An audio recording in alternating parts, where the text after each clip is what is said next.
Today's episode of Built for Growth features James Altucher. And what an interesting man he is. Honestly, this is one of my longer podcasts because I love a great intellectual conversation. And having been on his podcast before, I knew that this was going to be a very thought-provoking conversation and that I was going to learn a lot and I was going to be very inspired. And when I'm inspired, I tend to just go. And so it's a little bit longer, but I really think there's some amazing value in the way that James thinks. So James is a American hedge fund manager. He's an author. He's a podcaster. And he is an entrepreneur and a dad and a husband and so many great things. But I think that James's mind is something not only beautiful, but fascinating.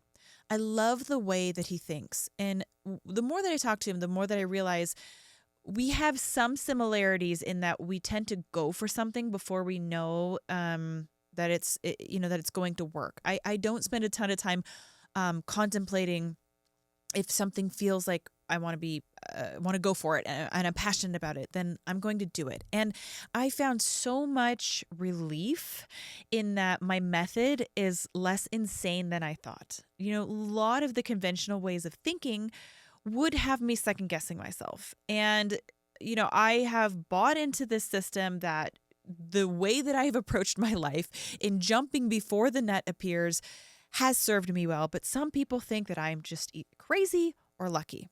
James doesn't think either. He thinks that I create my own luck, and so has he, and so could anybody.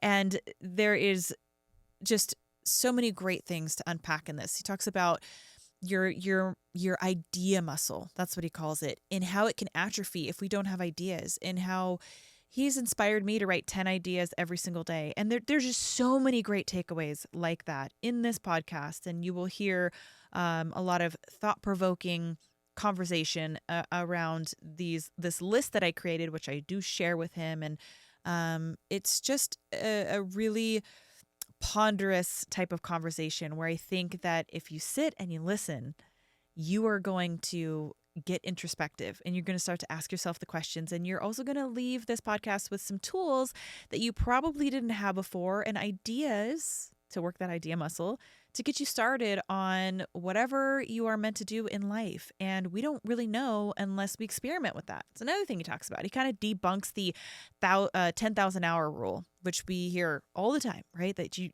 want to be great at something, you got to spend a lot of time doing it. And he says, well, maybe there is a way to circumvent that by experimenting. So we unravel that a little bit as well, which I think is fantastic. So I think you're really going to enjoy diving into this episode with us. And as always, thanks for listening.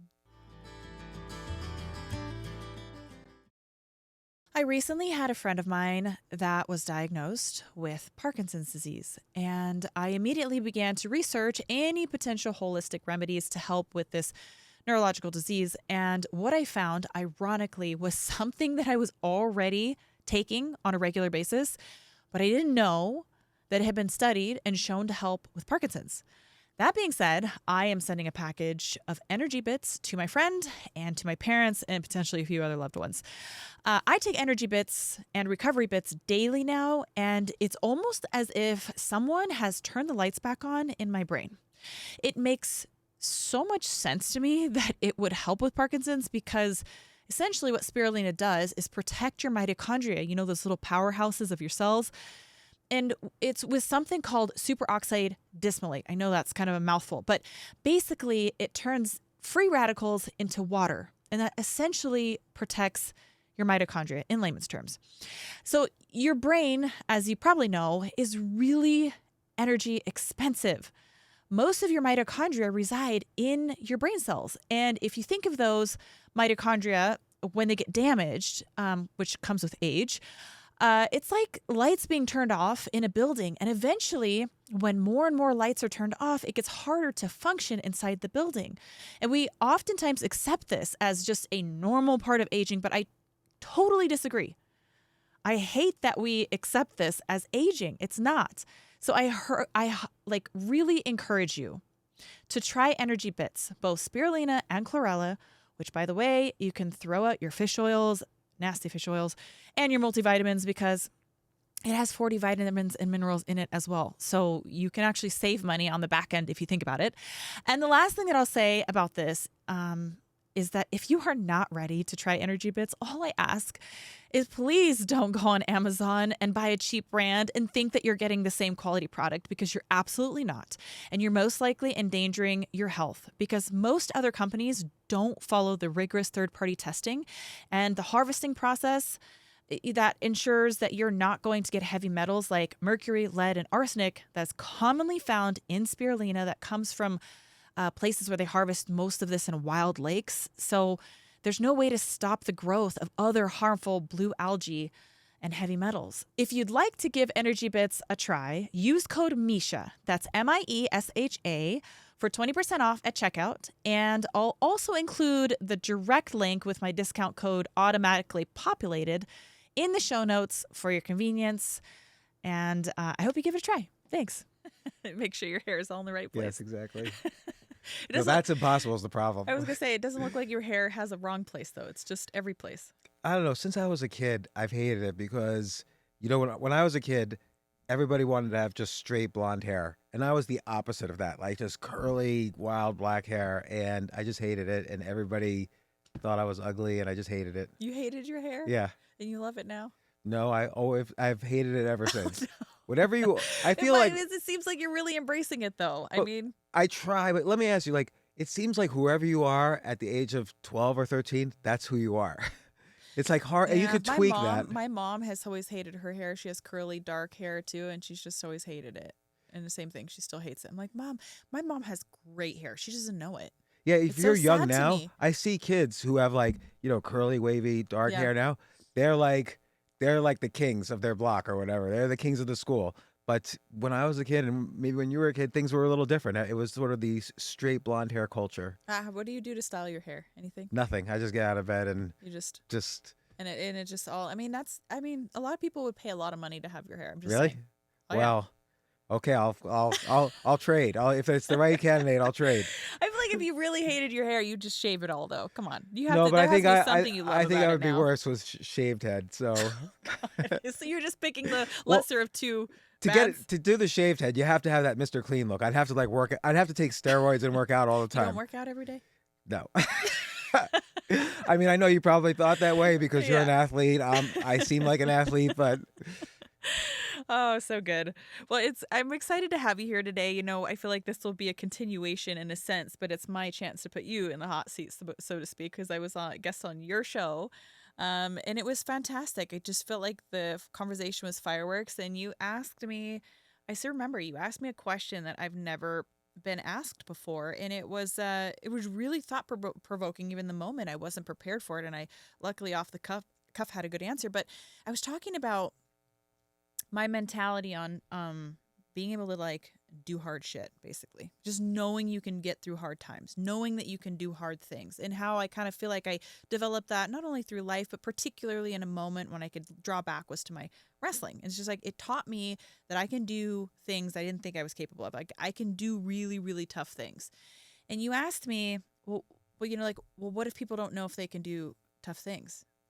And I was like, that's the kind of thought-provoking. I love your mind. I can't wait to dive into it because you have a really beautiful mind. If that doesn't sound cheesy. No, I really appreciate that. And look, we're going to be a mutual admiration society. What was really great talking to you, and also what's I think really great about you doing a podcast and your podcast and everything is you've been there, done that. So a lot of people have these kind of self-help podcasts or they think they know something, but you've actually been beaten up and gone for and won a world championship. So no one can question where you're coming from, where your heart's at and where your strength's at. And you've just been building from there, of course. And so that's really valuable. There's not that many people who I can listen to and say, okay, I'm listening to this because she's done something very difficult. Whether it's, of course, the physical aspect is extremely difficult. I would never be able to do that.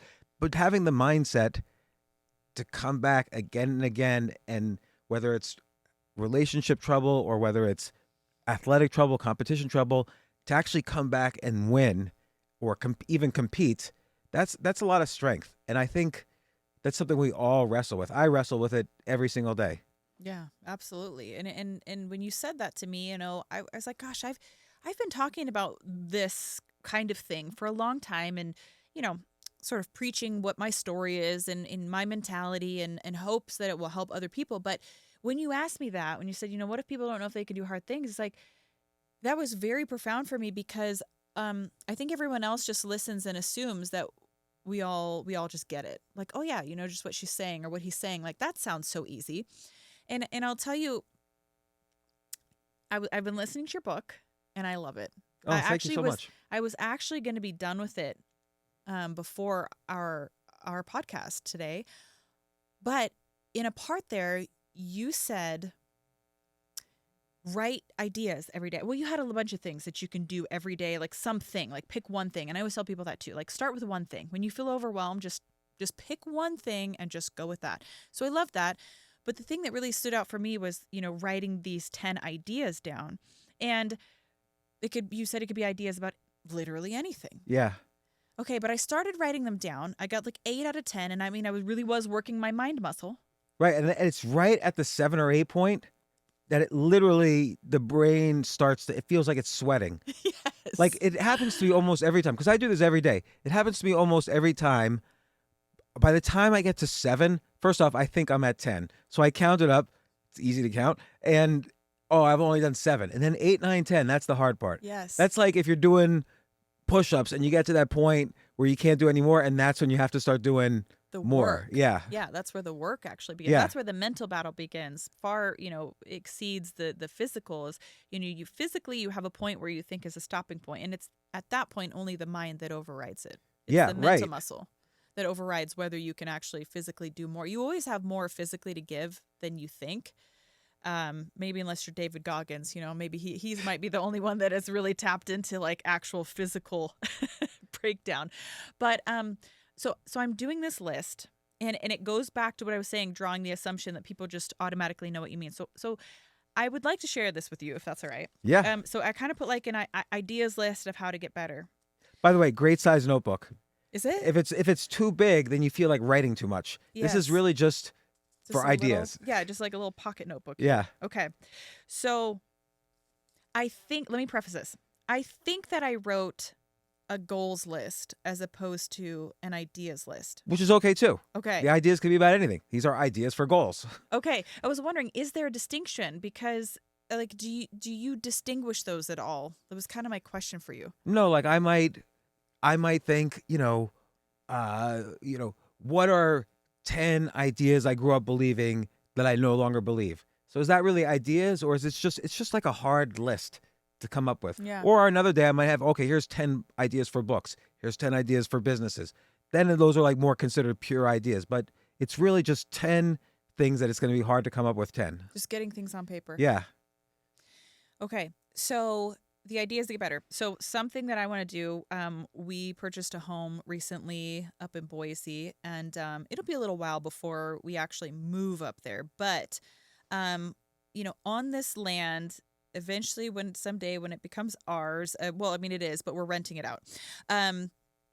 Canning and food preservation. Okay. Like, I want to learn how to do that better. I've done a little bit, but canning, food preservation, and composting. I want to understand composting, nitrogen, all those things, like how you make a good composting pile. Interior design. I want the place to look nice. And I've always struggled with this because I think I'm a bit in a room. I'm a bit of a maximalist. Like, I don't always know where to stop.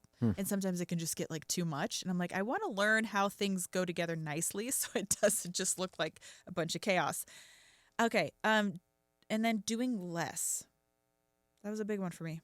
I don't know if I know how to do that. And I've been really pondering this. That's a hard one too. Yeah, because I struggle sometimes. I know how to be present in small periods of time. I've been working on mindfulness, but I don't know if I actually know how to be comfortable doing less. That idea almost makes me nervous. Right. Like, do you feel like you're not doing it enough when you're doing less?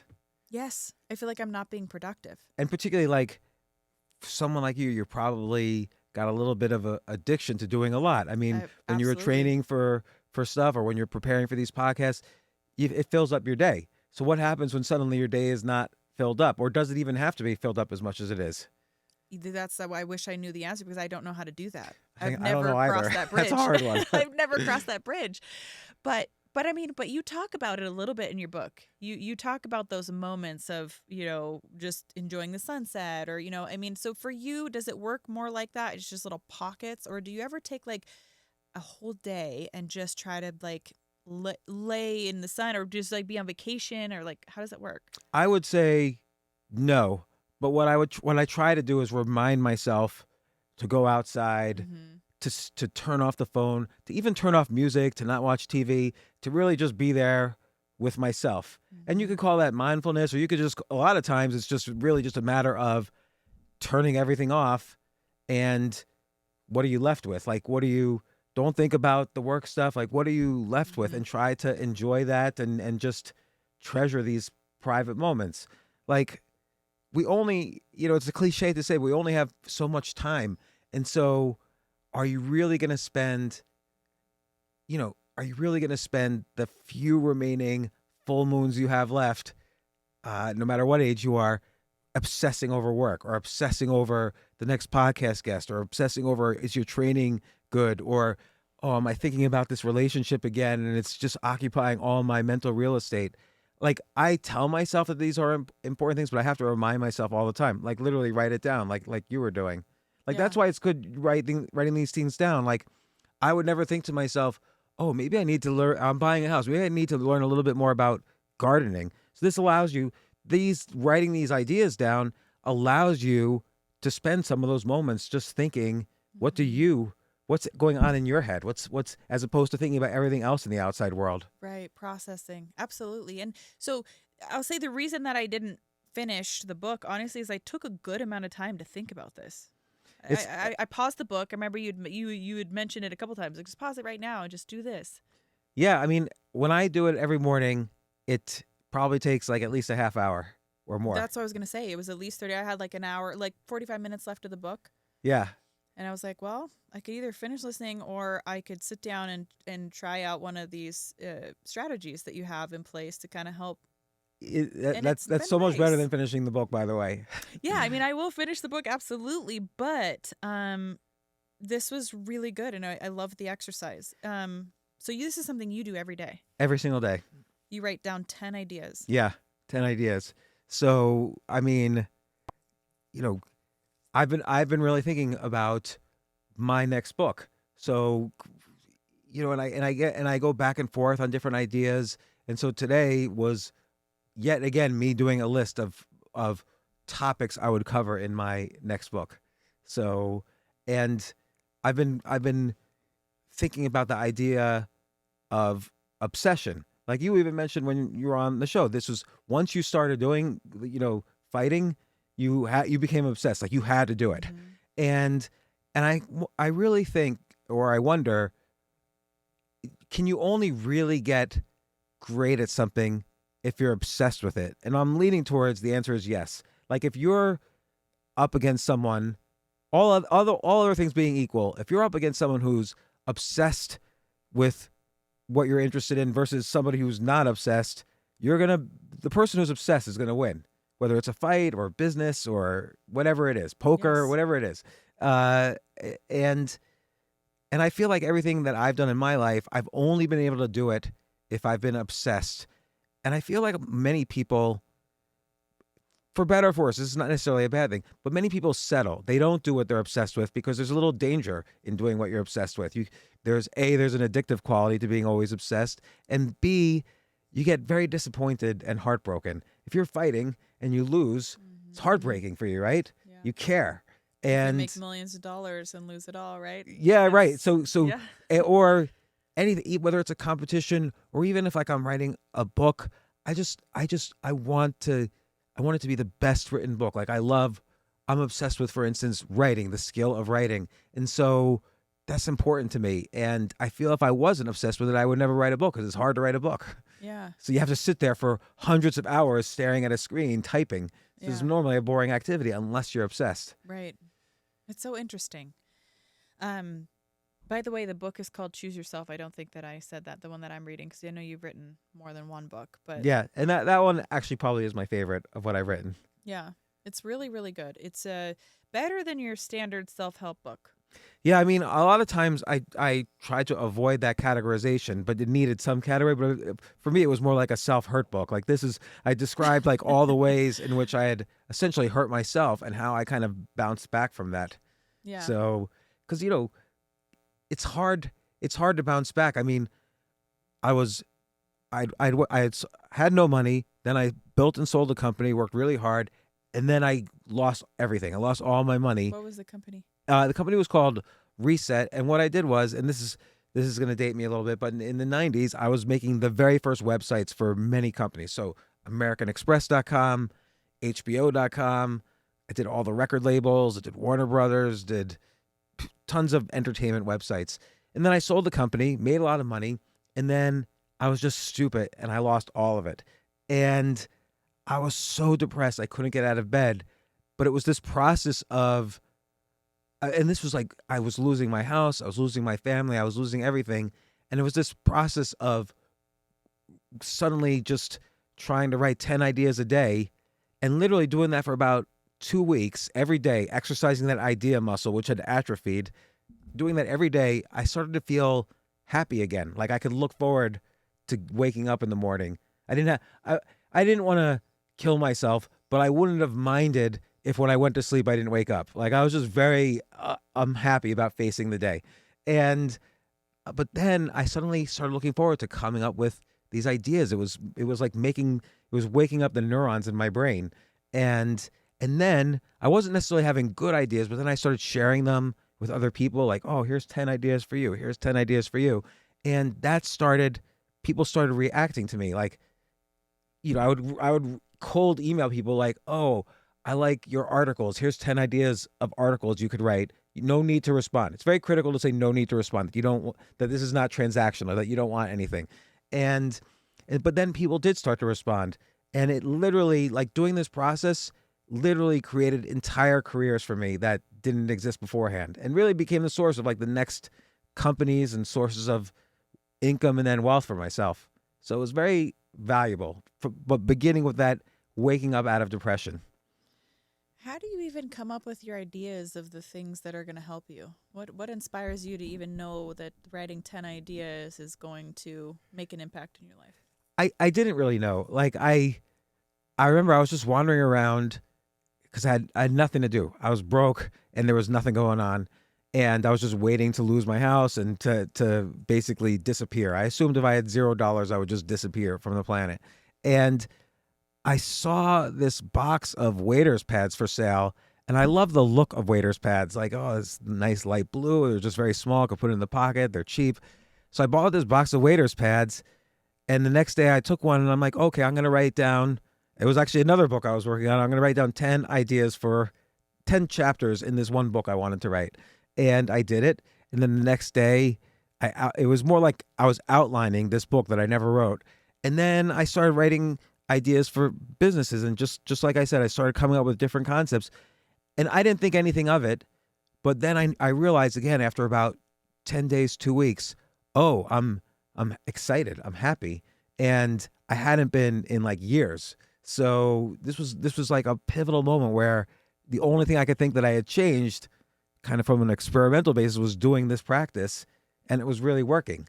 So, and again, I don't think I came up with any good ideas during that period. I didn't write the book I was outlining then. I didn't make any of the businesses I said I would make on those lists. But the key is not to come up with good ideas, but just to get that brain moving. And that will make you in general like an idea machine all of a sudden. Yeah. So I want to share something with you, and maybe it pertains to this and maybe it doesn't. But I took my daughter and my son out of traditional school, although she only went 1 year. She went to an academy of public school, and I just didn't love it. I was like, I just want better. I don't like the conformity. I don't like the way that, I don't like it. I don't like the sit down, shut up, don't move your body, do as I say. I just don't like it. I don't like the way that it was so stressful. She was in kindergarten, and we would have like hours of homework. I'm like, what is going on? Like, what are we trying to accomplish here? If you can't take my child for 6 or 7 hours a day at 5, and accomplish what you, or 5 or 6, and accomplish what you need during that time. You have to take my family time away from us and stress us out and make her cry because she's got to finish this stuff and know these sight words and memorize all this stuff that she's not going to, the memorization was so stupid to me. I'm like, this is not learning. This is like forced programming that just isn't going to stick anyway. So we're wasting our time. So we pulled her out. I put her in the school Apogee, and there's no formal testing. It's learner driven. And I got nervous a little bit, like this last I would say few months, where I'm like, she just turned 7, and she doesn't write and read at what you would think a 7-year-old should. My daughter's brilliant. She's so creative. I could just go on and on. Like, she'll take boxes at her house and she'll make these doll houses out of them, places. She'll take a hot glue gun. She put a refrigerator in there with another box. She took an old handle and she glued it to it so you could like open it up. And I mean, she's just got this amazing creative mind that I think blows most kids out of the water. But we encourage that. We want her to do that. That's why I put her in the school. But anyways, I got a little stressed because it's like, Amaya, sing your ABCs, and she couldn't recall them. Her ABCs. And I'm like, oh my God, like, did I make a mistake? She didn't know her ABCs. She's 7. And she writes her letters backwards sometimes, and I'm like, oh, is this like, what's going on here? And she's not like reading the books that, like kids at 7, when you look it up online, it says they should be able to read these books. Okay. I'll get to the point. I met with the founder, or not founder, but owner of the Apogee here. And she said, look, our philosophy at Apogee is that in their own time. She said they will get there. There's no kid that I know of with 2 parents in a household that are loving, that are providing all the things that you are, that read to them every night, that are going to be illiterate. Yeah, like, do you know anybody at all who doesn't know how to read? Yeah, I mean, basically, so she's going to learn how to read. Yes, and it's just like, I had again fallen into that mindset of like that standardization of like, she should know this. But I'm like, well, okay, if it comes to her at 8 and then she's on fire with it and she realizes she can get this information from the books and this, as opposed to like forcing her to do the things that are, what we think is how we measure a 7-year-old and what should be expected of them. And I was like, that's the whole reason that I put her in an unschooling place, is so that she wouldn't have to do that. But then even I got just like sucked into the idea that, she has to meet these standards. I mean, first off, I'm jealous of what you're doing with her now, because I wish my parents had done that with me. Like, school, think about it. School is awful, right? Like, remember when you were in school? Yes. Like, having to be someplace every 42 minutes, and then you get 3 minutes to switch to the next room. And like you say, then you're just sitting. I don't remember anything. I can't remember anything I've learned. Like, I've asked this question to a lot of people, and even though what I'm about to ask you, I've asked literally hundreds of times to people, I can't even remember the answer. When was Charlemagne the emperor born? I right now can't remember, even though I've asked this a million times to people. It's something we've read entire books about, maybe, or chapters about in social studies. I can't remember anything. I don't know any calculus. I don't know how to cut up a frog. I can't do anything. I can't do anything that we learned in school. Like, what was it all for? And they say, well, it's to make friends. They're gonna make friends. Your daughter's making friends, right? Yeah. So there's no reason for the way that the current educational system is. It's entirely awful. No, the fact that we haven't updated it is silly to me, and it just makes me think it's more of a business. We know now that children learn best through play. That's for sure. Yeah. Like, if you want a child to learn something, make a game out of it. They'll do it. They'll learn it. Yeah, because then you start to trigger into that flow state when people play in a game. You trigger that obsessive feeling that people become even temporarily. I want to win, and that's a little bit of a mini obsession. And then think about college, because it just extends into college. It's just 18 to 22-year-olds. People feel they're not quite ready to go out. They just need some way to just extract money from them. Like, think about it.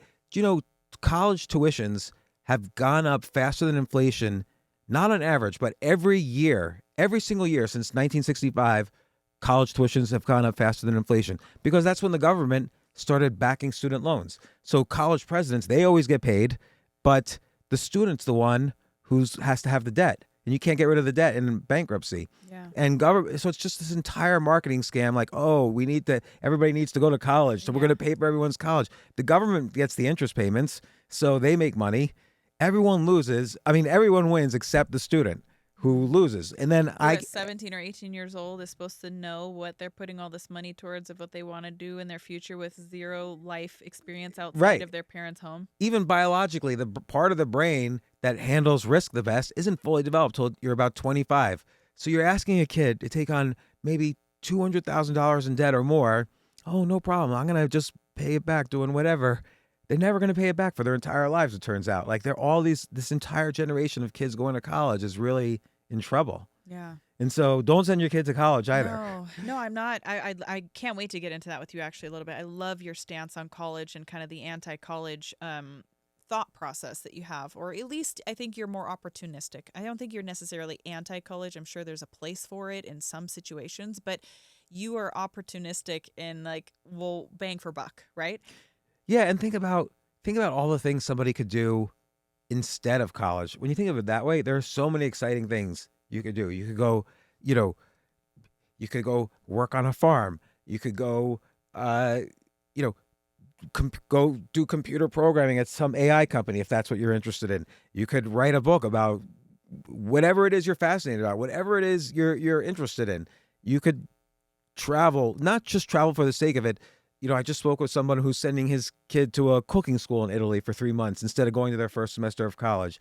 One of my daughters, we had her take off a year, don't do the first year of college, take race car driving lessons. And what a great experience for her. And, these things you would never do if you were stuck in that track, like, oh, well, I got to go to college and then business school and then work at a bank and blah, blah, blah. Like have a boring life. On that opportunity for that life experience that might actually provide some a better guide, even if you did want to go to school, but it be a better guide of what you actually want to do. Because I don't know how many people I know, but it's a lot that have graduated from college that don't use their degree. Of course not. Like, I can't. Okay, I'll just tell you real quickly my story. I majored undergrad in computer science, loved it, went to graduate school for computer science, was thrown out, but still learned a lot. And then at my first real job in the adult world, I was so bad at computer programming, they had to send me to remedial classes to be a computer programmer. And so I couldn't even use anything I learned in college. And then now, of course, I haven't done any programming in decades. So it's I don't want to say it was completely useless. I hope I spent my time a little bit effectively, but in terms of what I was supposed to learn, it just didn't happen. There's this viral video going around about this young woman bawling her eyes out about her school debt. She went to college and she's been paying on this debt for, the last 5 years. And because the interest rate is at like 17%, she owes more now. She's been making like $1,500 payments every month. She owes more now than she did when she graduated. Yeah, and you can't, if you declare bankruptcy, that's the one debt it does not get rid of. You cannot get rid of that debt. So it really is a scam. And by the way, why, college instead of trade school? Trade school, you learn skills that make you money. And by the way, read a book if you want to learn other things. Or there's so many amazing courses and online places to learn things, but instead there's this whole marketing thing because the government makes money on that 17% interest. So the government borrows money at 3% and then they lend it out at 17% to your kids. And it's just a scam. Like it's like a Ponzi scheme. Yeah, I would say I don't know if at 17 I could have made a good decision about, taking a loan at 17%. I mean, you just don't have the perspective, and it's really kind of heartbreaking. And I'm not at all interested in my kids going to college. I'll just say this: I'm already starting them on that whole different trajectory. This school is based on Socrates and the Socratic method, and they debate every day, and they learn how That's to great. have arguments respectfully and disagree respectfully, and then also take in new information and change their mind if they want to. Because I feel like that is a pillar of intelligence, is to be like, you know what? I never thought of it that way. And now that I know something that I didn't know before, I can change my mind. Yeah, and so often they're used to just being like, okay, here's all the facts, here's a test on the facts. Hmm. There's a little bit of what's your opinion, but don't have the wrong opinion, and then we're on to the next topic. So you're right. People don't really learn how to like critical thinking is I mean, let's say you want to start a business eventually, or you think you or your child or whatever might want to start a business. In order to start a business, you have to do something that everybody right now thinks is wrong, because otherwise somebody else would have started this business. So you have to be able to stand for your convictions and do something that the entire world says you're an idiot for doing, because that all the best entrepreneurs, they have done that at some point. And uh, even if you're setting up a laundromat on the corner of these two busy streets, no one put a laundromat there before. Everyone thought it was a stupid idea. You have to do it. Right. So to make it happen. I'm very much a jump and expect the net to appear kind of person. And sometimes it doesn't appear and I fall. And then I have to say, well, that was a learning experience. And now I'm going to jump again. And I'm going to expect the net to appear this time. And I just keep doing it. So people think that I'm insane. It's like, why would you take that risk without this amount of forethought? And it's not that I don't have any forethought. But this is a question I had for you, and I wonder if this is similar or if it's different, and how you would recommend that somebody prepare, because not every jump is a great idea. But for example, I am that kind of like passion pursuit kind of person, and if it feels right, 9 times out of 10, I'm just going to do it. And then whatever is wrong with it, I will just figure out how to fix.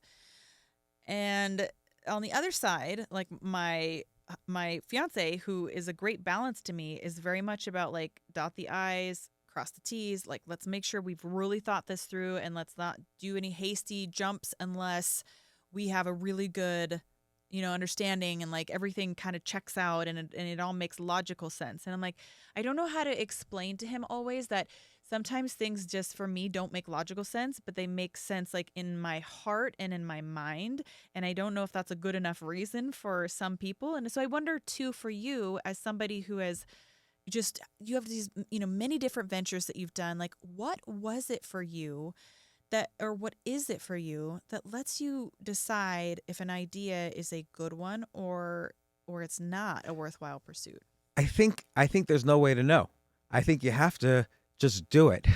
And by the way, it might still be a bad idea, but if you love doing it, you keep doing it until So that's what it is. yeah, you have to. Okay, I'll give you kind of an example. It has nothing to do with business, but one time a friend of mine and I, we both love stand-up comedy, but we were too afraid to do stand-up comedy. It's a scary thing. And so we challenged each other to do it. We rented out a hall, even invited everyone we knew. We were doing it we were saying this on a podcast, so everybody listening to our podcast came, and we did 7 minutes of stand-up comedy each. And it was the scariest thing. I really thought I was outside the building. I really thought I was just going to let my friend do it and I was going to hide away someplace. It was so scary. But then once I did it, I was like, oh my gosh, I'm going to do this every single day for the rest of my life. Like, I love doing this. And so I loved it. And I was horrible. It was a really bad idea for me. But I did it, and I did it. I did it every single day. I found comedy clubs that would put me up because I had a little bit of an audience. And then I made the stupid mistake of buying a comedy club just so I could force myself on the stage to do it every day. And I don't care. People actually hated me for doing that, other comedians, but whatever. And I was really, really bad. Why would they hate you for doing that? Because, oh, look, he used his money to get on stage. Oh, okay, they didn't know that just a year earlier I'd been broke and, I earned every dollar and this is what I wanted to do.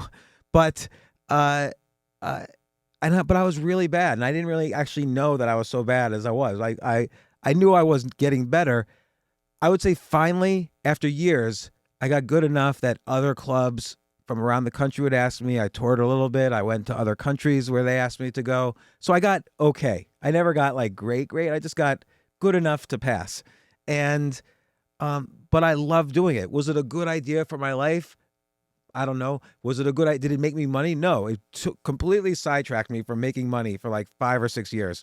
And I didn't build anything else in my career. But like, what's a career really? At the end of your life, you're not a career. You're kind of a collection of all your experiences and all the people you've been in touch with and had contact with, and all the things you've learned. And by loving different things, I got immersed in different subcultures and met people from all walks of life that wouldn't know me if I had just stuck to one subculture. So, like for you, obviously the ultimate fighting culture and you were completely immersed in that. Now it's podcasting and other things, and that's how you really build life experience, not by being an accountant somewhere. Oh, by the way, I love my accountant. Some people love that. So, but I did something that was probably a bad idea by most metrics, but I love doing it. And do I regret it? Not at all. Like, it's changed so many parts of my life having those extra skills that I can now bring into other things. So Yeah. at the end of the day, if you love something and you are disciplined about pursuing it, then and you do all sorts of experiments around what you love, so you get to really try it and try it out, you're going to be a better person for it, and the people around you will be better for it. Imagine your kids, and if they saw you doing something that every day, there's office politics, you get home, you complain about your boss or your coworkers, and they see that every day. That's really what they're learning from. Or they see you challenging the hardest things you could possibly be doing, and really pursuing the things you love, and they see your happiness when it works out, and they see you learning when it doesn't work out. Which is more valuable for them? Obviously, it's you doing what you love is what's more valuable for them. How do you get secure with the financial part of it? Like, you have kids and you have people like depending on you, right? For to provide a roof over their house, right? Or over their head. Some people might say, well, that's easy to say. It's easy for you to say. It's easy for me to say. Yeah. I've got to earn a paycheck. Yeah. And I've had to deal with that all along too, particularly during the periods where I decided to focus on things that didn't make as much money. But also, I would diversify my interests enough that at least there would be one interest where I could build that as either an income stream or a business that I could sell or something. So even during this period where I was doing comedy, I would spend a little time. Probably would have been much bigger if I spent more time. But I have a background in finance. I used to run a hedge fund, so I would write financial newsletters. It was a subscription service. Investing is something that I was at different points obsessed with. So I had that skill, I had that knowledge, and I did have an income stream from that. And it was doing well. I was building wealth from that. And it didn't have it would have been much bigger if that's all I did. If I had been obsessed with that at that point, I would have built it much bigger, but it was good enough. Okay.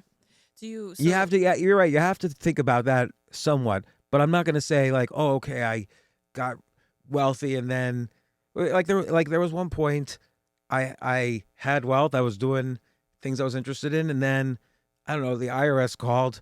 1 year, 5 years earlier, I had forgotten to pay, and they took all my money, and so I had to start from scratch while I was pursuing things I was interested in. So what was that like, by the way, like emotionally, mentally? By that point, I had made money and gone broke enough. I sort of felt like, there's 3 skills to money. There's making it, keeping it, growing it. And I realized at one point I was good at making it, not so good at keeping it and growing it. So I did have to focus on that a little bit. And I was scared, but I also knew I could survive. So I knew I'd be able to figure it out. With the 10 ideas a day, I knew something would happen. Because when you write all those ideas a day down, things start to connect up, and it's impossible not to be lucky. So luck plays an important role, but you create your own luck. But if you're writing 10 ideas a day down, it's like, oh, here's 10 ideas for Google. Here's 10 ideas for, Twitter or Facebook. Like, if I start coming up with ideas for other companies, eventually I send them to people. Eventually people call back and things sort of happen and businesses start. Yeah. One of the other ideas that I have on here was starting a homeschool, slash business, but I look at the homeschool as a business. But with Apogee, where my kids go, I want to open one up when we move to Boise, and I want to have my own kids there, and I want to have more kids there, and I think we have up to like 20.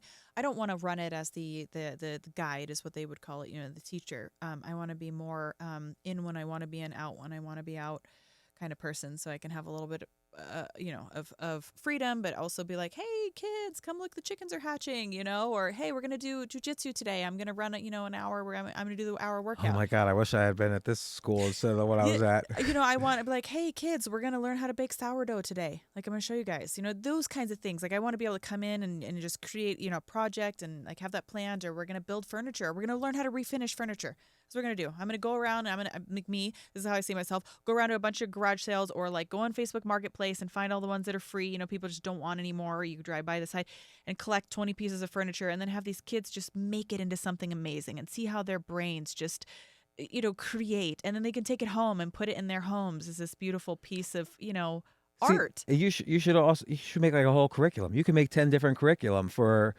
this type of, and then people could choose to track or just pick and choose which things they want to do. Like, think about that, going to garage sales, buying furniture, then they have to learn to negotiate, they have to learn to value things. Right. Like, it's so many different skills in there that they never teach in school.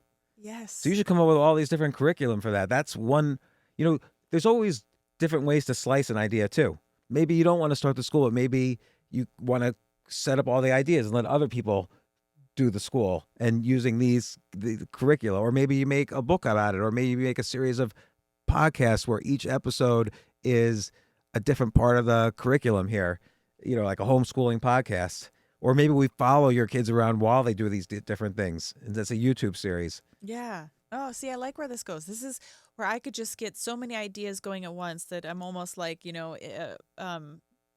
sometimes then I struggle with finding a direction of which one to go. Do you ever do that? Do you ever struggle in like, where am I going to, like, I have 10 beautiful ideas out of this thousands I've been thinking of. There's 10 I want to do.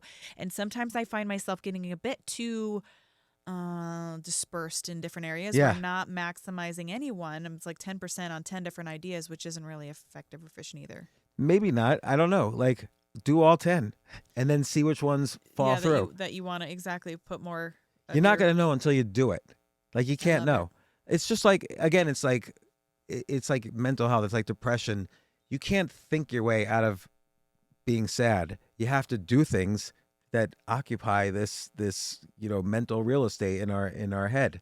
Otherwise, the sadness takes over. So you have to do things to know if like an idea is good, if you're going to be happy doing it. Like even business ideas. Okay, if something doesn't grow after like 5, 6, 7 months, and you think you're putting all the right stuff into it, it's probably not going to grow. Like, it's probably just not a good idea. It's okay to not have good ideas. That's why, but you'll never know until you do it.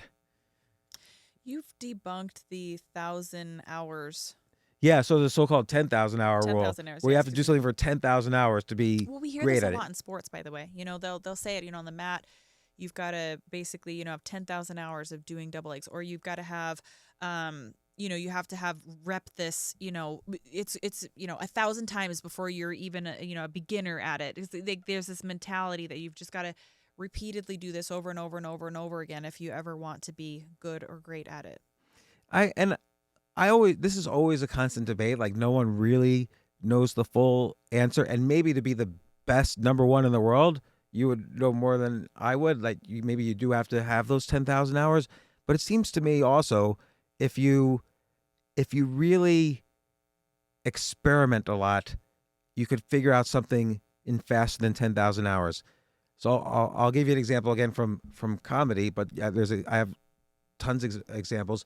So it was harder for me, as I mentioned, it was hard necessarily in the beginning to get on stage, particularly in New York City. There's 5,000 comedians. There's only so many comedy clubs.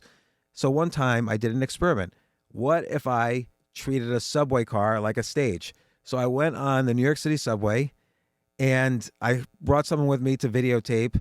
And I thought I was going to, once I got there, I was too scared. I said, forget it, we're not going to do this. But then they said, just turn on the video camera and we'll see. And then I started doing comedy from subway car to subway car for the next several hours. And it was just an experiment. And it's a hostile audience, and it's a very quick audience. You have to make them laugh very quickly or they're going to hate you. And it was just an experiment. And I got such valuable experience and knowledge. And I was on stage like 30 times as opposed to waiting for 30 comedy clubs to let me perform there. So I kind of skipped this whole kind of branch of learning in order to, when I did this, when I did this little experiment. So sometimes experiments are a good way to kind of skip some of those 10,000 hours. Like, and I don't know the equivalent on in fighting, but it used to be if you were fighting, traditionally you would think of boxing. But what about when there's not as many kind of boundaries and rules as boxing? Well, what if you kind of get someone on the ground and break their fingers? Oh, that turns out to be a shortcut for very quickly winning the fight. Right. So that might have been an experiment at first. I don't know, but you don't necessarily need the 10,000 hours. If you could experiment enough and try things and see what works, you could really, save yourself a lot of time as opposed to just learning the same things everyone else is learning over and over again.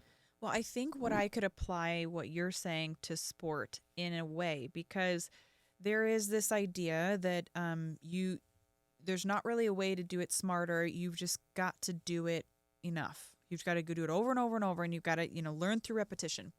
But let's say that I show up and on my first day, I learn a double leg, and I'm told I need to spend 10,000 hours learning a double leg, right? To be great at it. But what if I experimented and said, okay, I'm going to learn that double leg and I'm going to do it, 100 times every day and make sure that I understand the double leg. But then I'm just going to wrestle and I'm going to see what move comes naturally the best to me. I'm going to experiment, right? And every time you go in a live situation, basically you're experimenting. You're seeing what works best for you.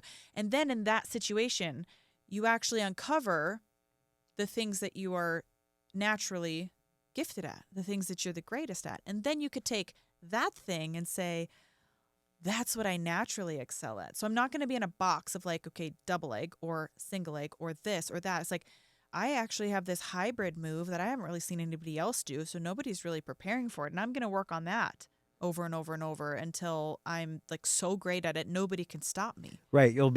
So through an experiment, you realized what kind of sub area of fighting moves you could be the best in the world at the quickest. Correct. And so for instance, let's take writing movies. Star Wars. Okay, it's an original idea, it was original script, everything, but basically he took concepts from science fiction, combined it with concepts from westerns, and let's throw in the structure of the story of Jesus, and he had Star Wars. He basically combined all these elements, put it together in a script that he wrote fairly quickly, and he had the greatest selling movie of all time. And then there's another example. I forgot what this is called, with the pole vault, where it used to be people would run and just run forward over the bar. I don't know any of my sports terms. But then in the 60s, there was this one guy, and everyone thought he was crazy. He would jump backwards, and suddenly he broke the world record. He was the first person to kind of jump backwards over the doing the pole vault. And then now everybody does it. That's in the Olympics. That's the only way to do it. And it's named after him. I forgot what it's called, the something flip. And he only did that through experimenting. No one else, for some reason, had ever jumped backwards over the vault. Following the rules. Yeah.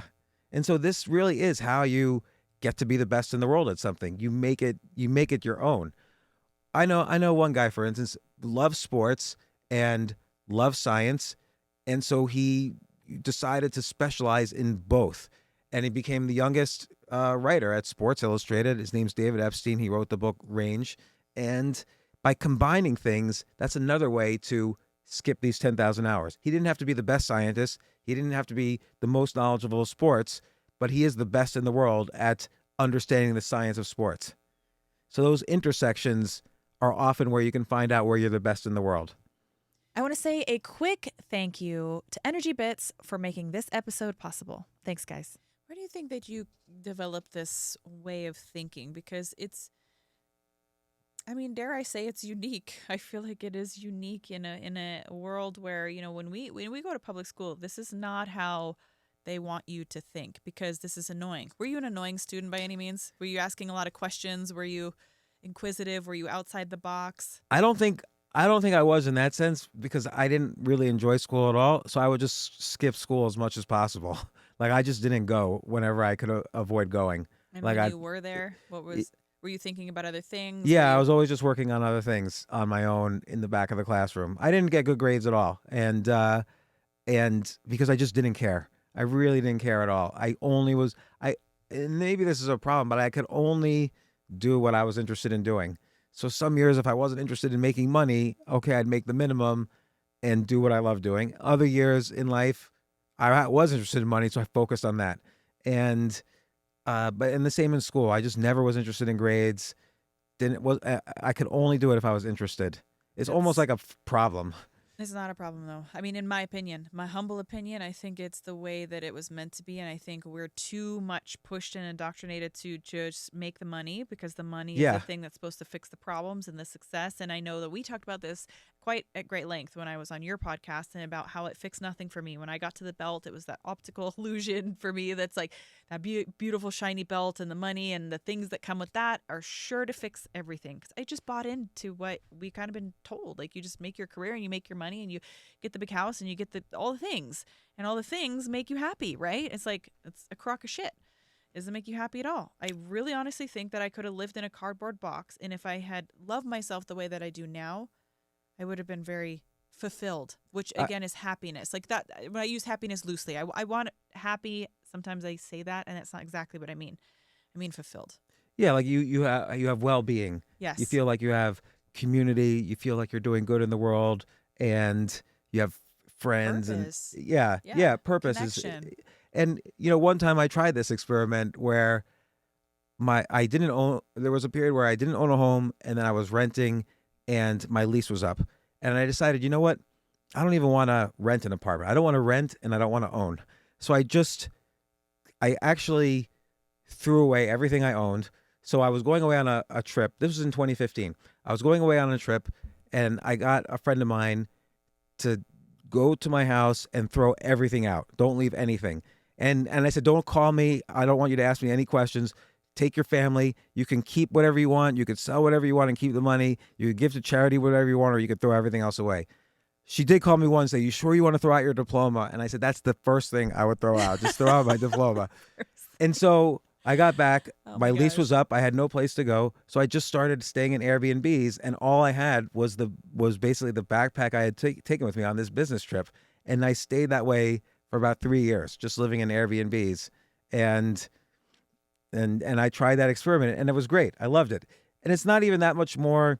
I don't even know if it's more expensive than renting, because when you stay in Airbnbs, you don't have to pay the rent, you don't have to pay maintenance, there's no utilities, and I would eat out every day. I didn't have any, but I would eat out simply. I wouldn't go to fancy restaurants every day, and it was just a great way to live. But when you start, my kids at the time weren't living with me, but they would visit on the weekends, and they always liked a different neighborhood every time.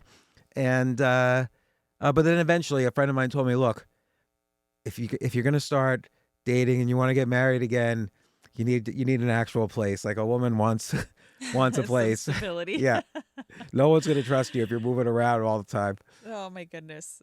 What do you feel like you took away from that experience? What a unique experience. I don't think many people could say that they did that by choice, at least. Yeah, I would say I really learned that I don't need anything. Like I want money because that is a way to be, have some financial freedom and not worry. Like if you get sick, so you could take care of yourself. If my kids get sick, I could take care of them. I could do things that I want to do, and I have more choices. But but I really there's not a single material possession that I would want or need. I just got that out of my head for forever. And now so I did meet someone. I got married, and she had all her things, like a lifetime filled with things, like most people do, and like nothing in my very. I would say now very few things in my house are mine, but I don't mind. But I know that I don't really need any of it. That's so freeing. Yeah, it was great. I love that. I think about minimalist mindset, and I'm trying to dip more into that. Maybe my next list tomorrow will be things that I can like ideas of things how I can minimalize. There we go. So I'm already Well, inspired your for my new next house list. too. It sounds like by doing things like composting and things like that, you're reducing dependence on the outside world. So it Very seems like much that so. is a direction that It's that you've been very going. much. Even at my house now, I try to have almost a zero waste policy. It's very close to zero. We have chickens, so most things go to the chickens. At least with like food, and in general, I hate being wasteful. For me, it's just I don't like. I think we're gluttonous in our consumption of everything in America, and we were very wasteful, and we just throw our food away or throw it away, and it's like I don't like that. But so for me, this is something that I've fixated on quite a bit. Is like, how can I be the least wasteful as possible? Like, well, if I get chickens, then I can feed them, the scraps and the foods. And if and when we have a dog, we've had, dogs at different points, but they get this meat and the scraps, and then the compost. I have like a little compost that I spin, and I don't have it in ground. That's what I really want to learn about, is like making a big compost in ground. What does it mean in ground? It's like you like dig out you kind of dig out an area and you line it, and then you compost the ground. You compost the stuff in the ground. The one that I have now is an above ground one, so it's like this container, if you will, that you put everything into, and then you kind of turn it. And the other one in the ground, you actually like mix the mulch like by hand, and you kind of just like you let it just literally lay out on the ground, and you cover it with leaves and grass, and then you mix it, and it gets all hot and does its thing, but it's like right there on the ground. There's nothing really to hold it. You don't have to buy anything. You just need, the space to put the stuff. I see. I don't know how to do any of that stuff. That would be a good thing to learn. Yeah, I think it would. I mean, it makes me feel better. There's something for me that makes me feel really happy about not throwing things in the trash. What about here's a bad idea. So what if someone should start a restaurant called Leftovers? And it's just leftovers. You know how like restaurants, they have to throw out their food if it's not eaten. I know. Like, and they have to do it. Here It's come like the legal. lawsuits. I got food poisoning. Yeah. So what if there's a restaurant that just takes leftovers thrown out by other restaurants and serves that as meals? It'd be great, but like I said, people would be like, "I got food poisoning." There's all those things in place. But Yeah. I love the idea. But I think I always think about that too. I'm like, gosh, there's so much food wasted. Can't we just like give it to like homeless people and stuff? But then there's a story you hear about this homeless person that sued and got millions of dollars and put this business that had good intentions out of business. And just unfortunately, I think the way that it works here is against some people doing the good things, because it just doesn't. If it's not profit driven. Yeah. And someone will find a way to make it profit driven, and it'll be at your expense. It's what it seems like it's set up to do. We're just like a sue happy country. Would you agree? Yeah. Oh, yeah, definitely. And I think, I always think government is set up to help those who can't help themselves. And that's kind of like the end of it. But now it's sort of like everybody feels nobody can help themselves. So there's the whole legal system is set up to basically just tear everyone down. Right. Yeah. So it's very unfortunate. But I love that idea. I do want to live off of my land. I want to have goats and chickens and cows and even meat bunnies. Isn't that wild? I just really learned about the benefit of having meat bunnies and What's ducks. a meat bunny? It's literally bunnies that are raised for the meat. Like you literally you eat them, and they procreate so quickly. I mean, it's like every 12 weeks they have like new babies, and so you literally can like make rabbit stew and like all these things, and you eat them. You just eat them, and it's a quick turnover. See, and this is what I worry about. Like if you were teleported 1,000 years in the past, you could survive if you do all this stuff. This is kind of my thought behind it. I don't know how I would survive. I want to be. I'm very motivated to be self-sufficient. Like to just the idea that if you took me, the show Naked and Afraid. No. You've never heard of the show. Okay. I'll look it up. Yes, look at it. So they drop these people in the wilderness with nothing, not even clothes. And they have I have heard about this. Yeah. They have to figure out how to survive. And so they have to either make their own clothes or make their own, they make shoes if they need them, or whatever it is that they need in order to make it through the however long, I think it's a time period that they have to make it for, feed themselves. There's something that soothes me thinking that I could do that well.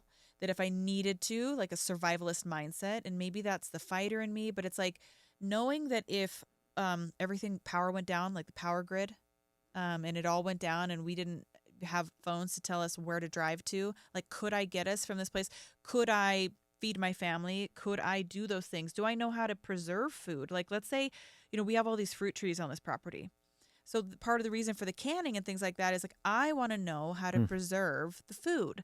And can I do that over a fire? Can I do it with like the absolute basic necessities, just in case? Because I feel like this is a skill set that would be beneficial for every human to know. We've just gotten so far out of touch. We just assume that like we do our hunting in grocery stores now.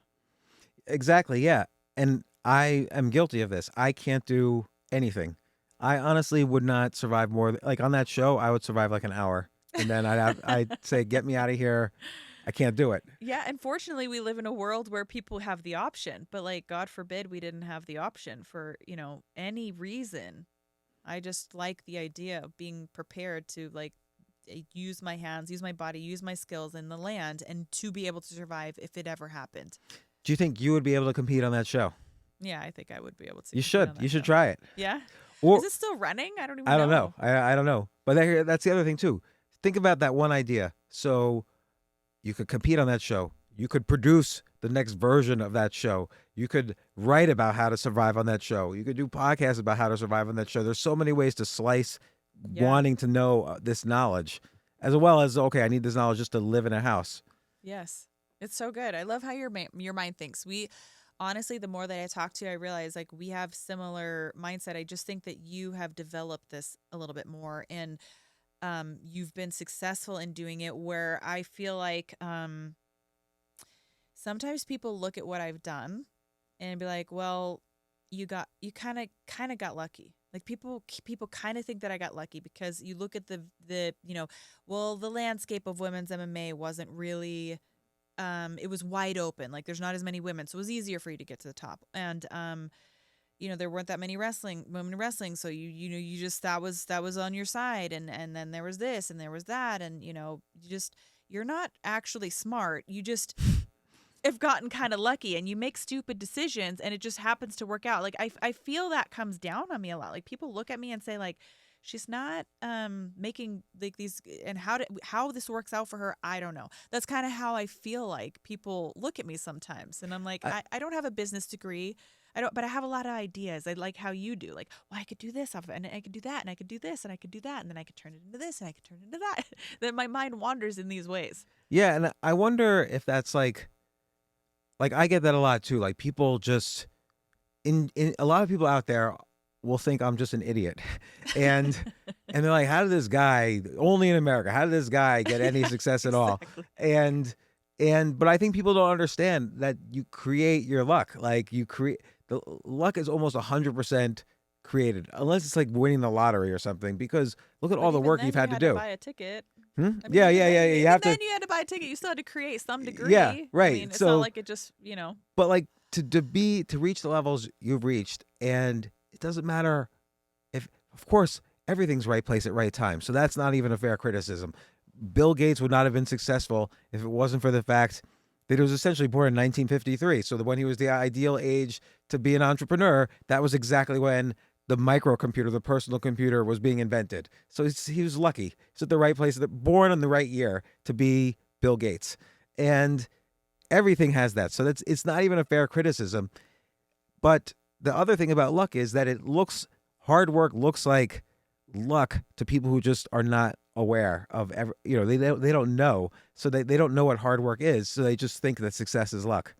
But I always tell myself, oh, I don't care what people think, but ultimately I do a little bit. Like it's hard not to care what people think.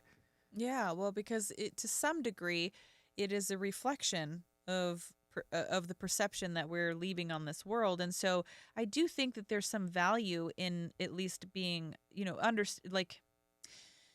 at least listening to what people have to say about you, because even if it's negative, I think we just need to have a good barometer basically on like understanding what is actually valuable to developing further and what is not. Because sometimes constructive criticism is great. It's like, I didn't think about that. I didn't think about it that way. Or gosh, I didn't realize that when I do it this way, it could have this impact or whatnot.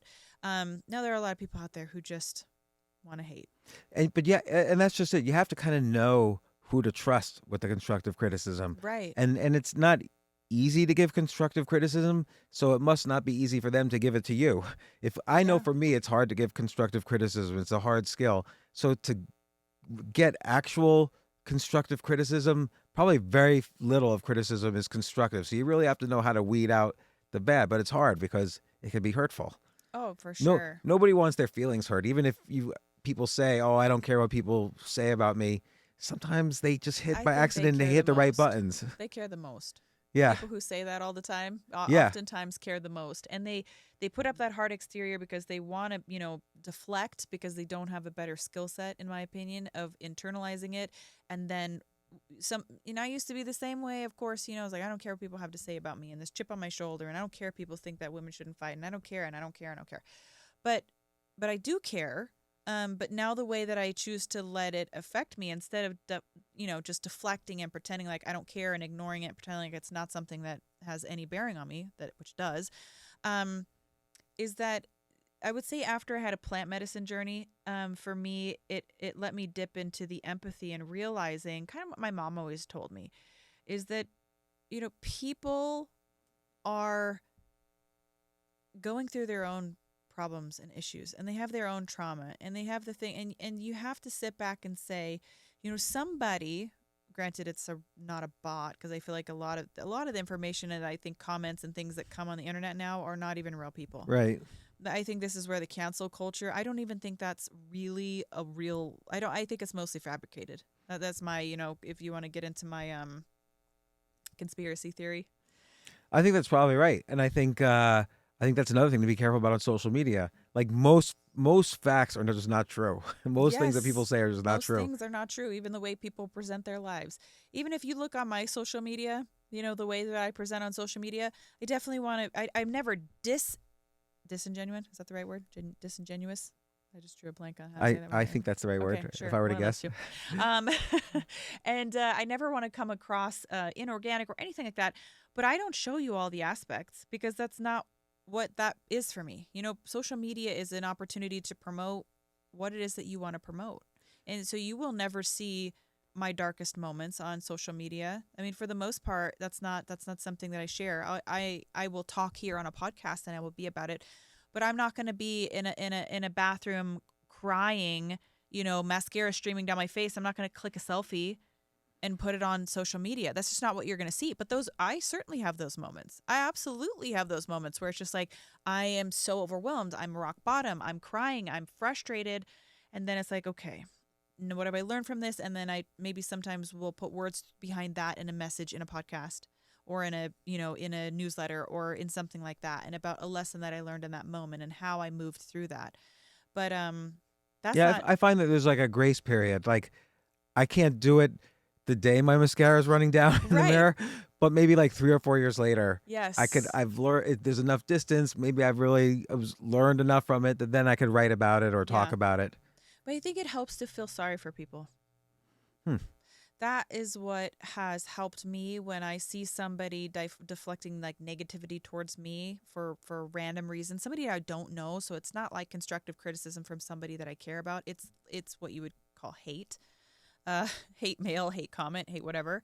I'm like, okay, well, either it's a bot, or it's somebody who hasn't met themselves any further along either. Yeah, no, I agree. And let me ask you, when you were rising up and there was articles about you and TV and you're achieving your success, did you have family members who suddenly, for no real understandable reason, did they suddenly hated you? Or people who were otherwise close to you? Honestly, I cannot say that was an experience of my own. And if it was, it's something I didn't let sit deep enough to me where I can recall it now. There were people that suddenly came out of the woodwork and kind of wanted to be my best friend that weren't. I did have that. But which I guess is the flip side of the coin too. Like people It's the other just side. react to you differently. Yeah, So it's hard for people to just take your success for what it is. exactly. Yeah, sometimes people all of a sudden started expecting things, and that was really interesting and hard for me to kind of try to wrap my head around at 20 years old, And in my 20s. and what if you didn't live up to those expectations? Well, then they would either disappear out of my life, or they would say that I've changed. And Right. that was very interesting to me. I was like, you know what? I had to sit back and actually ask myself that question, like, have I changed? Because you hear this all the time. People get famous, and it goes to their head, and they change. They stop being the person that they were, and they're arrogant now, and they're not who they were. And I had to sit back and say, is that me? Like, have I honestly? I said, and my best accountability, said it don't really feel like I have changed. I still am pretty simple. Honestly, I want to share this with you. It's like I am already implementing this minimalist mindset. Whenever I go shopping, which is usually at thrift stores, I'm always talk myself out of buying like new clothes. I'm not like a clothes person. I've had this vest for probably 5 years. These shoes were given to me by a friend of mine, and I think the skirt was like a thrift store purchase, and this tank top was given to me by my same friend that gave me these shoes. Okay, so this is how, and I create different outfits and different looks with the same things over and over and over and over again, and I try to repurpose things, and I keep things for forever until they just like don't work anymore. And I guess where I was going with this is like, I drive a Toyota 4Runner. It doesn't have rims and wheels on it or whatever. It doesn't have. I don't even wash it that often. I don't really care that much about those things. I don't like investing my time in making people believe that I'm so great because what I drive, what I pull into with is how somehow you're supposed to judge my value. I really want to get away from that. And I was looking at that and say like, gosh, even though I've made, a lot, like enough money, like I'm good. I own my house, I own my car, all this stuff. I don't think that I've changed because if anything, I still do the things I do. I still shop the way that I shop. I still treat people with the empathy and kindness and those things. So I don't think that I've changed. But what has changed is the expectation people now have of me because I've reached this pillar of status and this pillar of of money, and that I could now give more than I could have before. But all of a sudden, why is it an expectation? How has my success and my blood and broken noses and sweat and tears all of a sudden become something that you're entitled to? Right. And so that's why sometimes it's hard to understand where criticism or comments come from because the other people change around you. Like their expectations of you start to change. And then if they start to criticize by saying, "Oh, she's changed," you have to think, yes, maybe I've changed, but also how have they changed? So I like this approach of feeling sorry for them because, oh, it's too bad they don't realize what's going on in their own head, that they're Yes. having this weird interaction with me based on their own expectations. Yes. And then you have to decide for yourself, is that what's happening or did I change really? Mm-hmm. It's the same thing with not just social media, but media. Like you've had tons of news articles written about you. What percentage would you say contained at least one falsehood of all the articles ever written about you? Um, I mean, there's a lot. Yeah, Yeah, there's a probably lot. like And almost 100% oh probably. yeah, and especially misrepresentation of what was actually said, breaking apart, something so it's like a partial truth but a partial lie, but it's implied based on the rest of the article that Yeah. it's this. That's really frustrating. And so think about it. If that's your experience with all the media ever written about you, think about all the media ever written in general. Probably almost everything out there is just Yeah. not true. Yeah. So that's why it's really hard to know anything except your own experience. And it's, you know, that's what I tell myself when I get criticisms for one reason or other. Like nobody's opinion really counts. But of Yeah. course, again, sometimes they'll hit the right buttons and, it'll offend me. Yeah.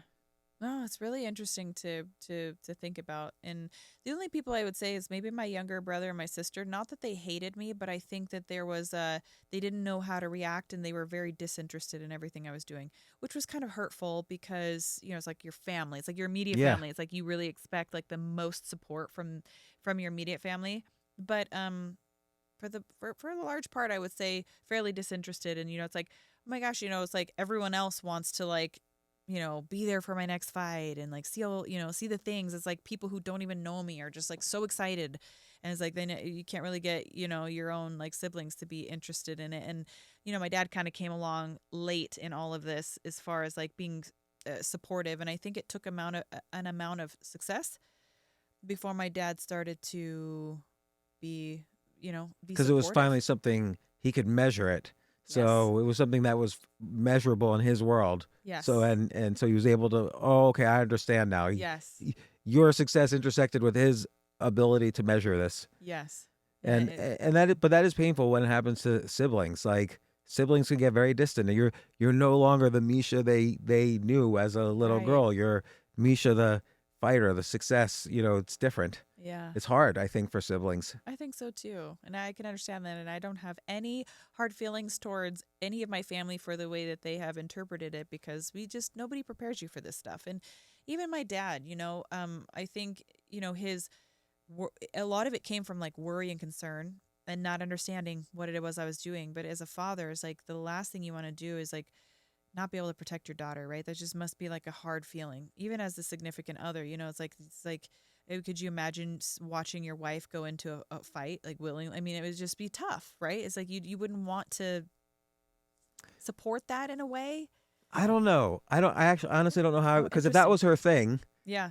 actually my first wife was a flyweight Golden Gloves boxer, Okay. but I never saw her fight. She did it before she had met me. Do you think you might have been nervous at her fights though? It's not that you wouldn't have supported, but I mean, like, is there a part of you that would be nervous, like, to see her potentially get hurt? I honestly don't know, because I understand it's a sport and there's things that happen. Yeah. So if I was to the point where I was accepting of it from the beginning, I obviously wouldn't want to see her get hurt, but I don't know. I don't know how I would Well, I react if don't I think saw her my dad actually was getting hit. accepting from the beginning, so there's the difference, I suppose. It's like if you enter a situation and you kind of know it, but this one kind of just got the like thrust on him. And I think, my dad's like former military, Green Mm. Beret, like very much that kind of like protective. And I think for me going out there and willingly getting fight, it was really tough for him to wrap his mind around. It's like his little girl, is like, what? Yeah. Like how do I come to terms with how I feel inside about my role as a man, as a father, and what she's doing of her own free will. It's like that they didn't match up in any way. It's like two magnets that was like the opposite, attraction. Yeah, I don't Um, know how I'd react. I like when my daughters were born, the thing I mostly thought about was, in terms of being sad about it, was one day they're going to have kind of the emotional upheavals that I've gone through, whether it's as a teenager going through puberty or young adult or whatever. And that was more what I have been and still am afraid of for them. But yeah. I've never thought of them being in like a physical fight. Yeah. And what that might feel like. Yeah.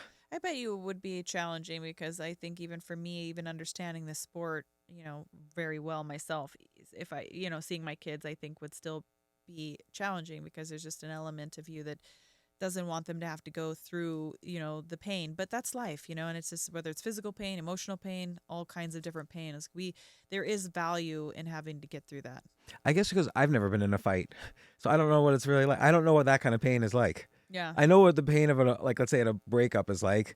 That I know, but I've never been bleeding from a fight, so I have no clue. Honestly, the fights themselves are not very painful, if I'm being totally honest. Usually, 9 times out of 10, most of the strikes in a fight are not painful, because you have adrenaline going, and you just don't. Have you ever even been in like I don't know, an unexpected situation where you've never been like attacked or anything like that? Nothing ever happened. Nothing. Okay.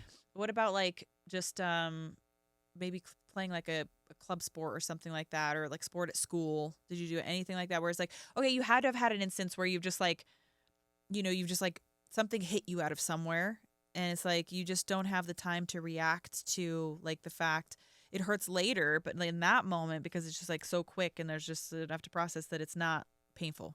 Is that Maybe I'm too careful yeah, you're physically. like, I don't no, know. I've never really. I haven't been to a doctor since I was 18. Like I've never had anything. Yeah, well, there's a friend of mine who was telling me, she's like, gosh, I just don't think I could ever. And she's the sweetest.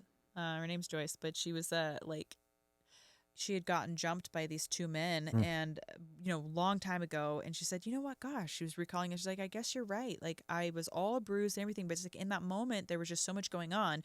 I didn't actually like the stuff that was going on in that moment wasn't actually painful, like physically painful, because you're processing so much. So I think that there's something that just doesn't allow in those high pressure situations to feel the physical pain. It's almost like it's not necessary. And so that's the best way I Do you can feel explain. it afterwards? Yes, that's the part I worry about. So it's like not only that you feel the physical pain afterwards, but that it's like a constant reminder oftentimes of, a lot of times there's more pain physical that comes with like a loss. And like that, enduring that, like, so when I've like broken my nose and I lost a fight, and it's like for 2 weeks, it's like you don't get to think about anything else, because it's like, Yeah, and it's not like, so you've lost, so you're feeling yeah, like the shame of that. yes, You're feeling the pain, and there's no way to have a rematch. You can't just say, "Hey, Yeah. meet me today. We're fighting again." Like there's no Yeah, rematch. it's not like a game of chess, Yeah. or like when you can just like do it again the next day or the next weekend, Yeah. if ever. I mean, there are Right. rematches that I would have loved to have had, and I'll never get another chance. It's a one-time deal. And then forever you look at it and you feel that's a mark on your score. Yes. And you have to deal with that. Yep. That's a kind of pain. It is. It's just like forever written in stone. But no, it's just one of those things that I think you just have to learn like anything else. You just got to get through it. Um, in your book you talk about the pillars of health, and we've talked a little bit about the mind muscle, and I really love that because I don't think that enough people think about their brain and their creativity as a thought process. And I'm kind of someone who I'm trying to inspire people to lean on their intuition more, but there's such a level of disconnect, I think, in most of the things that we do, that we're just kind of going through the motions. We don't stop to trigger the creative mind, or even our self-conscious, being aware of the things that we desire, the things that we need, the things that we want. And you talked about it, atrophying, and I really loved the way that you drew that analogy, because just as a professional athlete, we work and we get the muscles because of our body, and we're constantly using our body.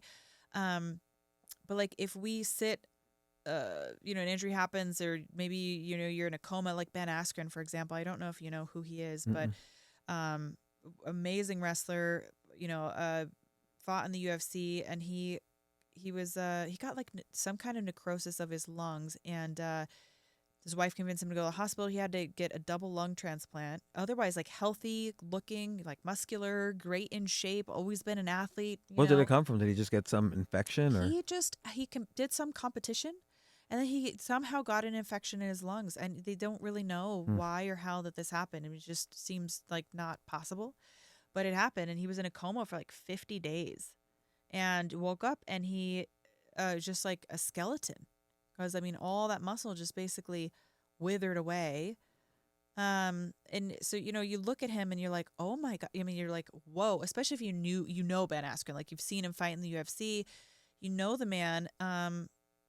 Great mindset though. I feel like his mental mindset didn't atrophy at all. I mean, within his first couple of days of waking up, he's doing this video. The guy can still barely talk because he's still using these lungs that are newly transplanted, and I mean, he's just out there spreading this positivity. I'm like, how can you be like? It's so admirable how he can be so positive in a situation where obviously there's a lot of, and I'm not saying that every moment's easy for him. I'm sure it's not, but that's the point. Is his mentality getting through that is very admirable. I think mindset is so important and is underestimated, particularly in like sports or any kind of competition where even business where it's just hard to be better than the people you're competing against. Mindset is got to be like 50% of it. Because let's say you're fighting someone with equal skills of you, the person who's kind of more positive, more optimistic, less thinking. Like when the first time you're hit during a match, there's probably a tendency to think, "Oh, here we go again. I'm getting hit. I'm going down." Like then that's going to change how you behave. And for someone like that too, like if they're just dwelling, like, "Of course this happened to me. That I got this infection. There goes my career." Maybe his career would be over that, or he wouldn't be able to kind of jumpstart something new for himself. Like mindset is 50% of everything we do, at least, If not more. if not more. And I think that was the thing about like writing the ideas down and exercising this idea muscle, is that it's more than just giving me ideas. Eventually it gave me kind of a mindset that, oh, I can come up with ideas still, that I'm not beaten by what's been trying to beat me down, and I'm not defeated yet. Yeah. Is that something that you had to develop in resilience to, making a lot of money and then losing it? I'm really interested in the first process of you doing that. And I think so many people are afraid to jump before they know the net is there. And so they sit there and they do this and they twiddle their thumbs and they hem and they haw and they don't make any move because they're too afraid to make it and lose it. Or they'll self-sabotage, or they'll do these things. So like I want to know how you get to the highest point, and then I want to know how you get to the lowest point, and then I want to know how you go back up, and then how you get more comfortable with the whole idea. I think that's one of the most fascinating things about you. Yeah, and I think getting comfortable, like no one ever wants to lose. Like it sucks every time. Like it's losing in anything. It's just the worst feeling. You go into something thinking you're not going to lose, and then you lose. It's the exact opposite of what you expected.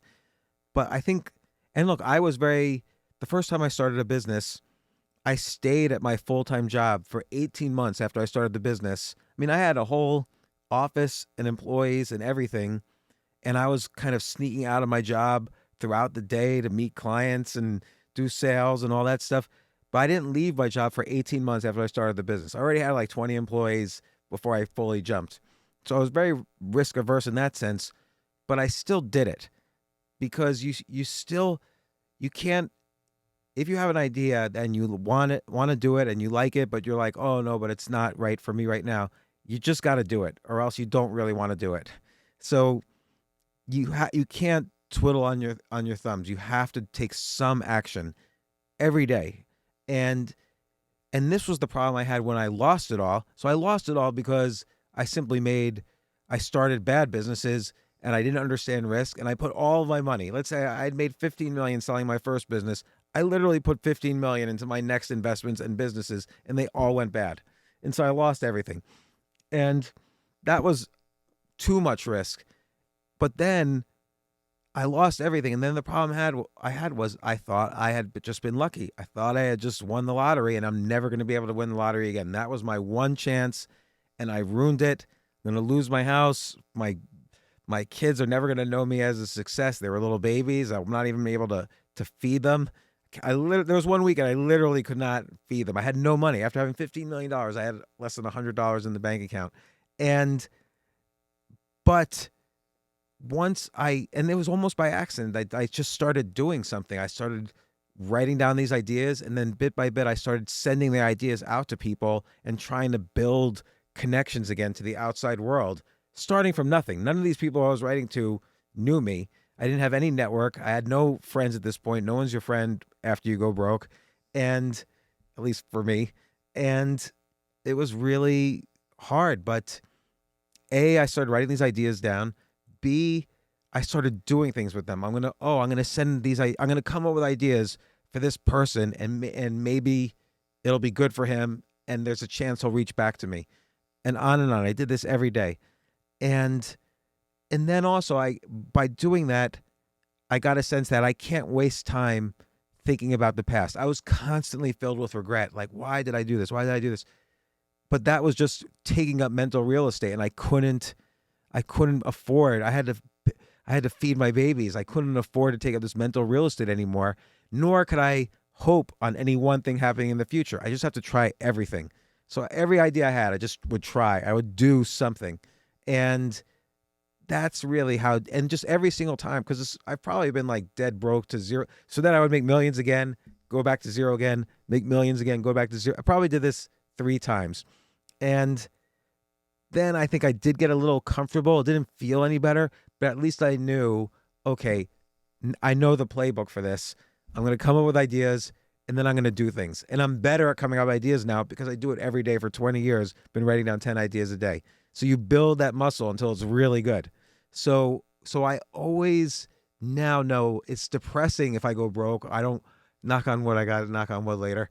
But it would be massively depressing, but I know I would be able to climb out of it, even though I would be horrified and depressed and ashamed. Right.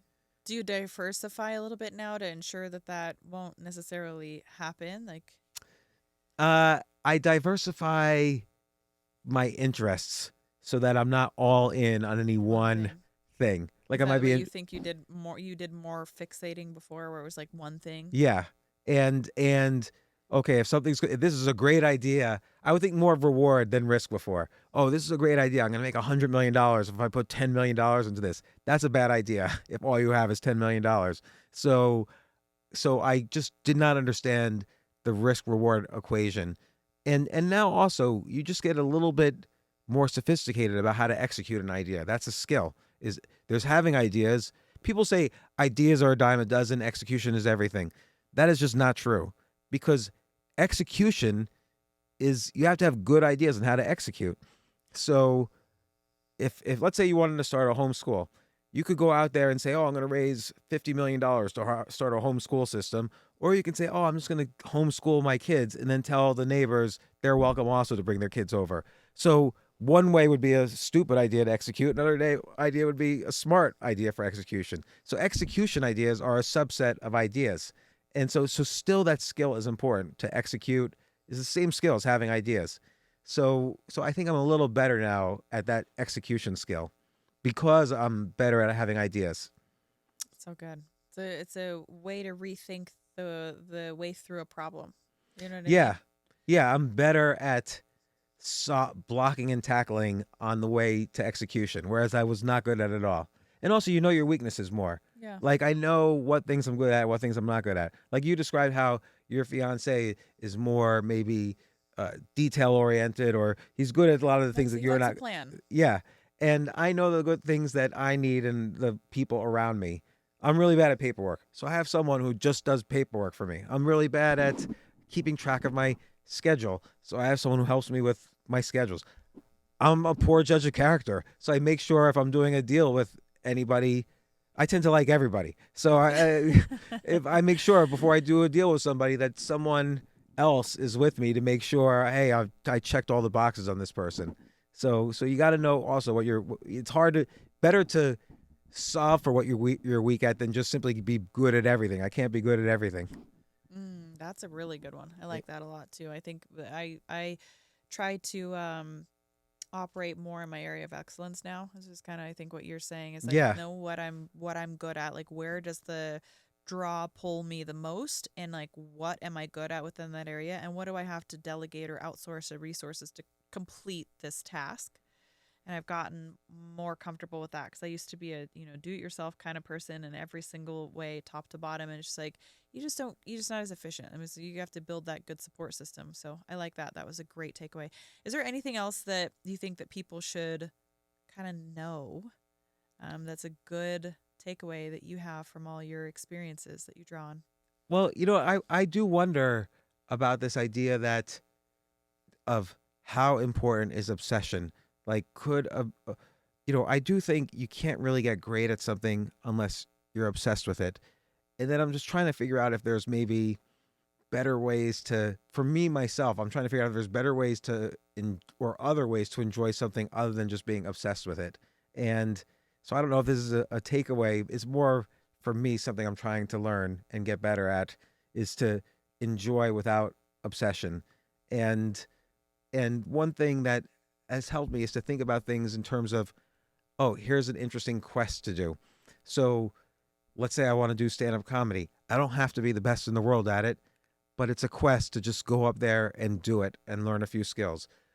Or like when I was younger, my own competitive thing was I played chess when I was very young, and I got to a decent level, and then I stopped for 25 years, and then I started again thinking, oh, I'm going to be just as good as an adult or as an older person. And it's been so disappointing not being as good as when I was younger. Imagine if you started fighting again when you were 50 years old. You wouldn't be as good. You would be disappointed. You might be disappointed in yourself. But then you would say rationally, no, I'm older, so it makes sense that I'm not as good. But for chess, because it's like a mental thing, I thought I would be just as good, and I wasn't. And so I'm just trying to figure out for myself, that it would be a better way. One way I can improve my life now is to learn how to enjoy without necessarily being great at something. And so we're always on a path. Yes. And that's kind of where I'm at. Yeah. Is trying to figure out how to, they always say appreciate the journey, which is a little hard to do sometimes. You always want to get there. Nobody enjoys actually being in the plane. You enjoy landing. Yeah. So. So true. Until you have kids and at home and you're like, oh, this is actually, now there's something that I can enjoy about the plane. It's That's true. Nice and quiet and just like listen to my Audible book and my podcast. When they put Wi-Fi on planes, they ruin plane travel. Oh, I know, right? Because then all the access, the work can still come. It's yeah. Like, oh, that was kind of like the forced quiet that I needed. But anyways, how do people follow along with what you're doing? What's the best way to probably follow me on Twitter or Instagram or something. Yeah. Or listen to me on this episode, listen again and again, Yes, listen again. 1,000 times to this one episode. Yeah. So, And your podcast. oh, the James Altucher Show is my podcast, which you have been a Yeah. guest on, and hope you'll be a guest on again. I would love I love to. doing this in person too. It's so much better. Yeah. I love it. Do you I know always we do have all episodes in person? almost all, if I can, I really try to do things in person as much as possible. But Vegas is a relatively Yeah. easy spot to eventually get someone here. And I'm just patient with my guests. You know, most of the people that I would be talking to usually have plans to travel to Vegas within the year. So it makes it a little easier. Yeah, when I had a comedy club in New York City, I would do the podcast in the comedy club, sometimes on the stage. It would be Right. great. But now I'm outside of New York City. I do most You're of them still on over in Zoom. that area, though? Yeah, no, I'm outside of Atlanta, Georgia. Okay. So like I'm a southerner now, as you could probably tell. So So, yes, I mean, I try to do it in person as much as I can. And yeah, but I would be, happy to come out there at some point. We just have to, figure it out. Or you come out to Vegas again. yeah, I'll We'll definitely just do the podcast. What are you gonna and do we'll when you're in just Idaho though? homestead? Yeah, no, Homestead, homeschool. Oh, you mean as far as the podcast? yeah, No, I'll still do the podcast, and I've thought about that.